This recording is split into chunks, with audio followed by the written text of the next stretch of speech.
Hi. Whew, it's a new year. It's hard to believe. January 1st, 2023 is already here. I mentioned early on that I had a book that I wanted to share. This is a book that I have read every year since I was I suspect since it first came out. Let's see what year it first came out in. Alas, I cannot find it. But I know I have been reading this book for a very long time. It's copywritten in 1971, so that means I would have been 11 years old the first time I read it. I loved it then, and I've loved it every year since then. The name of the book is Mandy, and it's by Julie Andrews Edwards. Some of you may not know who that is, but that is Mary Poppins. And it is a phenomenal book. And I'm so excited to get to share it with you all. Again, Mandy by Julie Andrews Edwards. Spring, the discovery. On the outskirts of a pretty country village called St. Martin's Green, there stands a large white house called St. Martin's Orphanage. It has been there for many years. An imposing residence, the house has obviously known better days. It has generous tall windows and large high-ceilinged rooms. A black wrought iron railing runs around the front and two sides of the property, and the fourth side has a high stone wall to mark the boundary. The grounds, although not extensive, provide enough room at the back for a substantial play area for the children, a kitchen garden, and a modest orchard close to the high stone wall. The front garden is simply an expanse of green lawn and a drive extending from the gate at the road to the main entrance of the house. Let me explain. In England or in the United Kingdom, a garden is generally just what we in the United States call a yard. Okay? In the United States, we call a garden something that you plant fruits and vegetables in. But in Great Britain, a garden is just a yard to us in the U.S. The orphanage is managed by a board of trustees, but the principal figure around which the institution revolves is its matron, Mrs. Hannah Bridie. A graying elderly woman, she is a widow who has been in charge of St. Martin's ever since the death of her husband some 20 years ago. In her care, she has, on average, 30 girls. Apart from ensuring that they receive as good an education as possible, she oversees the laundry, food, and the cleaning of the home. She maintains discipline and tries to observe and help each child in a personal way.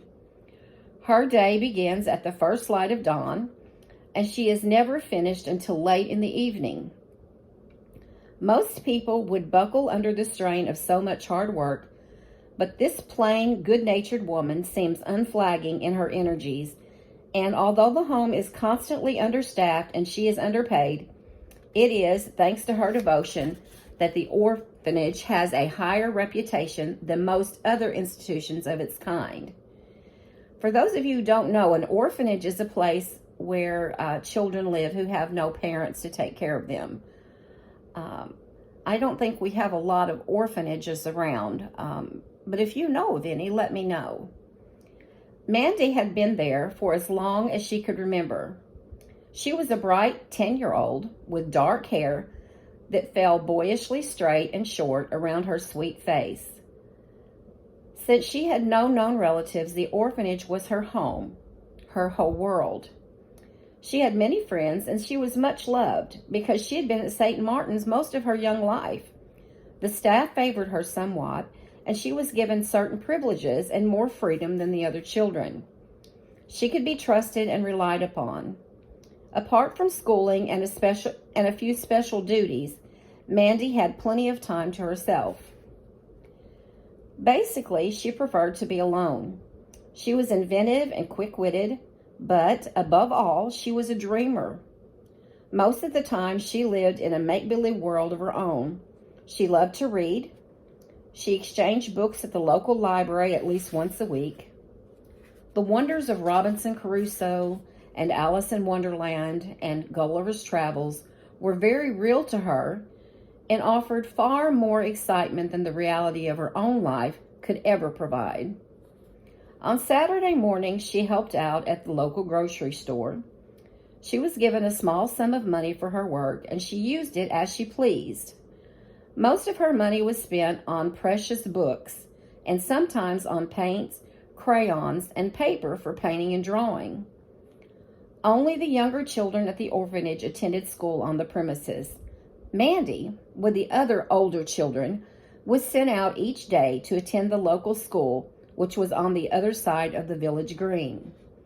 Sometimes after her classes were finished for the day, she wandered slowly home, enjoying the pleasures of the soft countryside around her. She loved the outdoors and everything to do with nature.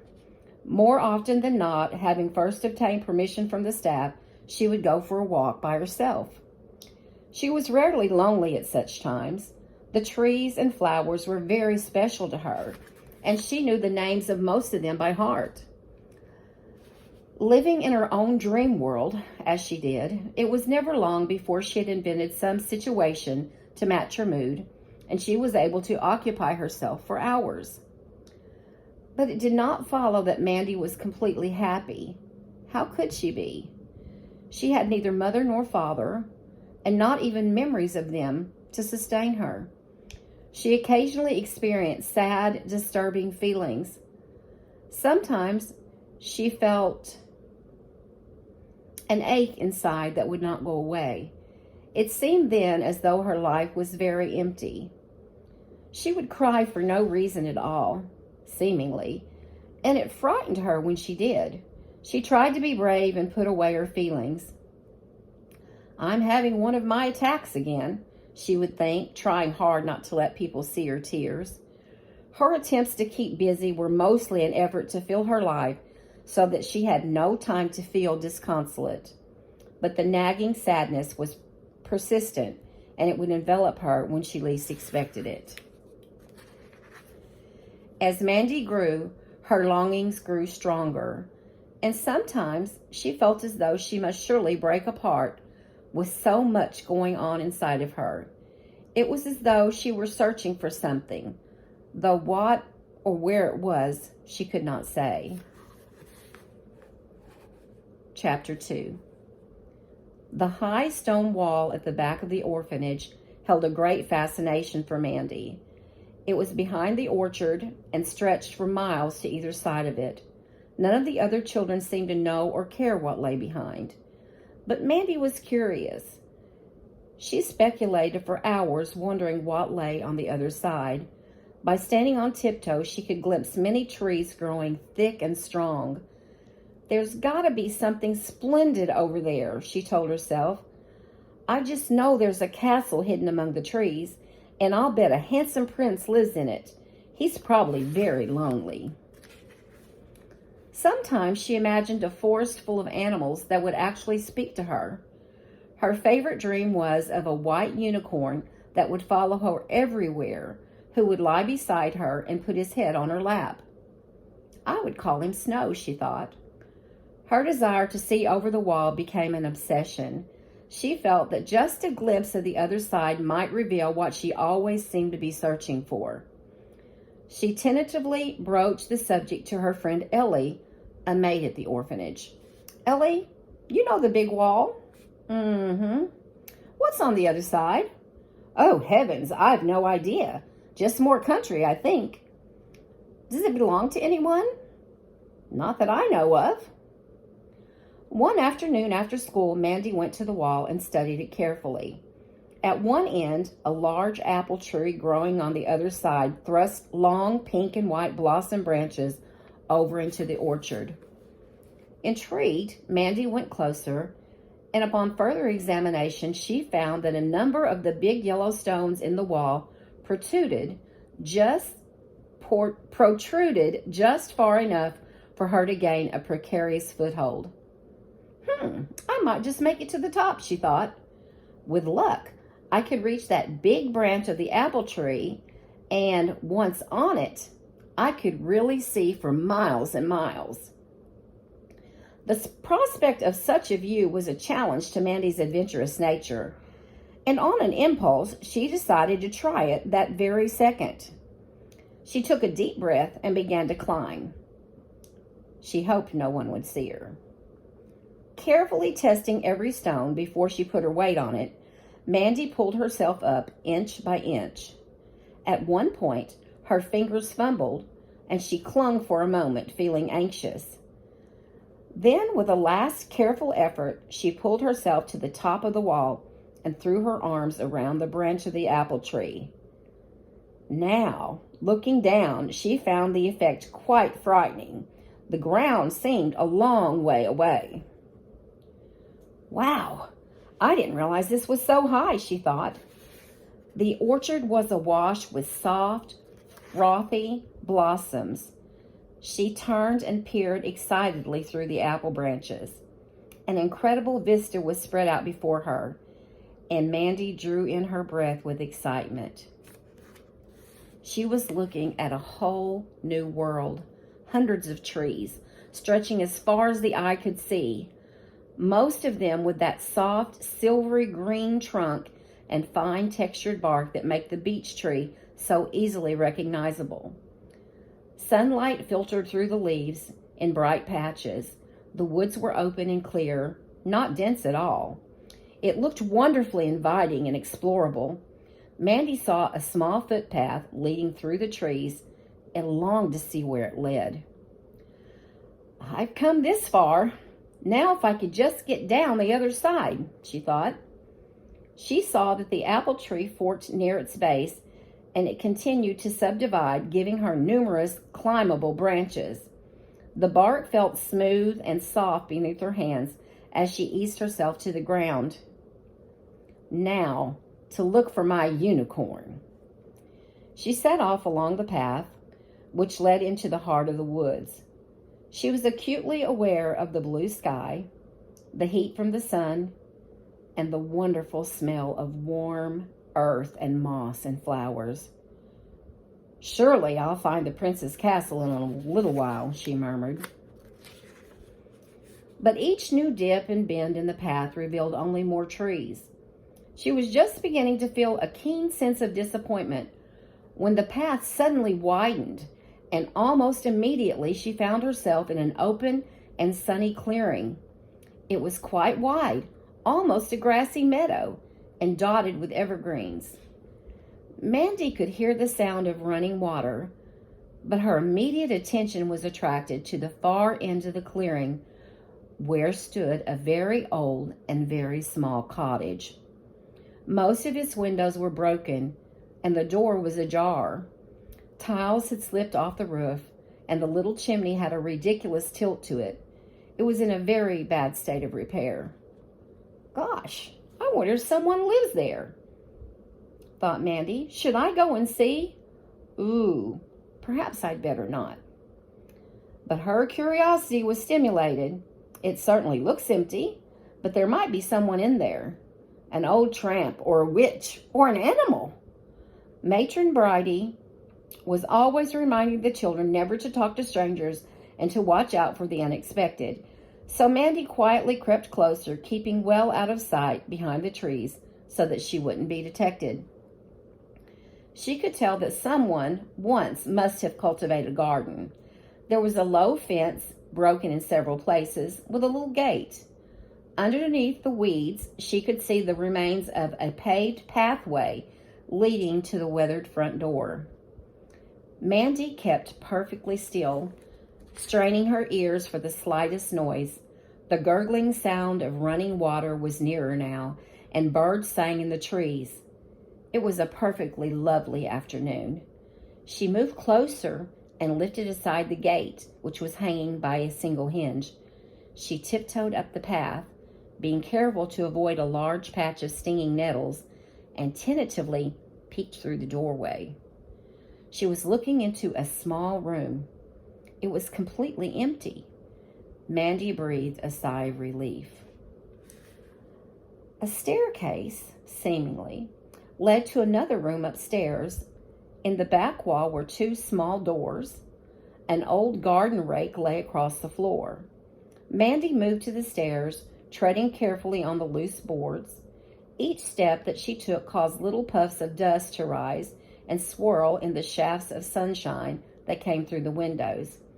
She climbed up into a tiny bedroom. There was no one about and no furniture here either. The windows in this room were intact, but extremely dirty. Mandy wiped at the glass with her sleeve and had a splendid view of the meadow and the woods through which she had just traveled. A little brook was visible too. It splashed and danced along the base of a hillock and was enchantingly pretty. Downstairs again, and gaining courage with every step, she pushed gently at the first of the two small doors. It swung open, creaking on old hinges. She was in a tiny kitchen. There was a sink in one corner with a single iron water tap attached to the wall above it. When she turned the tap, drops of rusty liquid dripped out, and a spider scuttled from the drain. There was a cupboard which contained nothing but a few broken bottles and an old tin basin, and there was a back door. Mandy pulled it open. She saw the remains of an old bonfire in the tall grass and a path leading around to the front of the house. Re-entering through the doorway, she went back to the main room and tried the second small door. This one opened easily at her touch, and as it swung wide, Mandy was totally unprepared for what she saw. To her amazement, she found herself staring at a room which was entirely decorated with seashells. It was absolutely incredible. Lovely shells of every shape and size, and all colors of white and pink and iridescent mother of pearl, lined every wall and the ceiling too. The effect was one of the most beautiful sights that Mandy had ever seen. The afternoon light shone softly through a big bay window at the end of the room. Cobwebs hung in silken strands. A pair of old curtains made of some soft material moved gently in the breeze coming through the open door. The woodwork in the window and door trimmings were painted gold, and the flooring was of tile or marble. A large fireplace was set into the wall, and the mantelpiece seemed to be of marble too. How this extraordinary room came to be in this small cottage, so many miles from anywhere, Mandy couldn't even begin to imagine, and it was a full minute before she recovered from the surprise of finding it there at all. She moved around, touching the shelves and the curtains and looking into the fireplace. Everything was coated with dust. She wandered outside to the clearing and sat down in the grass, drawing her knees up under her chin. She stared at the little house and garden for a very long time. Who could have lived here? She wondered. It can't have been a family, for there's just the one bedroom, and the whole house is hardly big enough. Maybe somebody lived here alone. But what kind of person would do that? And did he make the shell room? The discovery of this wonderful place was almost more exciting than finding a castle. The cottage was so charming and quaint. There was a quality about it, an entrancing air. An idea began to take shape in Mandy's mind, and the more she thought about it, the more it appealed to her. What if, said Mandy to herself, what if I pretended this cottage was mine? I could sort of adopt it. Who would know? Who would care?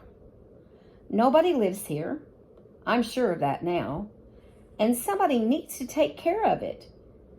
And oh, I could take care of it. She sprang to her feet. I could. This place could really be mine, a house of my very own. She ran back into the little garden. I could pull all the weeds out of here and plant flowers and mend the fence and make the path tidy. I could sweep and dust inside and clean the shell room and wash the curtains and the windows. Oh, the little house. And she turned to it. I could take such good care of you. Mandy went all through the cottage once more, seeing the rooms from a very new perspective. 1,000 thoughts ran through her head. She would have to make a list of all the things she would need. How was she going to get them? And from where? She would have to be careful not to let anyone know of this secret place. It would be difficult to come here every day without being seen. She had no idea how late it was getting until suddenly she realized the sky was darkening with the oncoming night. Oh heavens, I must get back. Matron will be worried about me. Running across the meadow, Mandy paused briefly for a final look at her newfound delight. The little house was soft white and gray dusk. I'll be back tomorrow, Mandy whispered to the house. And turning, she sped through the woods along the path that she had followed earlier that afternoon. She reached the high stone wall and swiftly climbed the old apple tree. Once onto the branch that extended over into the orchard, she eased herself down until she was hanging by her hands and then lightly dropped to the ground. In a matter of moments, she was inside the orphanage and racing up the stairs to her room to wash her face and hands before dinner. Do you like to imagine? I know I used to. Maybe I still do, but I know for sure I used to. I used to go into the woods beside my house, and we lived out in the country then. But I would go into the woods, and they had flowers in the woods, and I just never could understand it. They were so pretty. There were actually bluebells. There were preachers in a pulpit. There were, I don't know, all kinds of pretty stuff. And I used to pretend like that was my place to stay. And sometimes I would pretend to have tea parties. I didn't really have a tea set or anything, but I would still pretend. Anyway, imagination is a fun nation to go to, and I can't wait to start with chapter 3 tomorrow. I hope y'all enjoyed this book as much as I did. I'm so excited to get to read it again. Y'all have a good day, and I will talk to you tomorrow.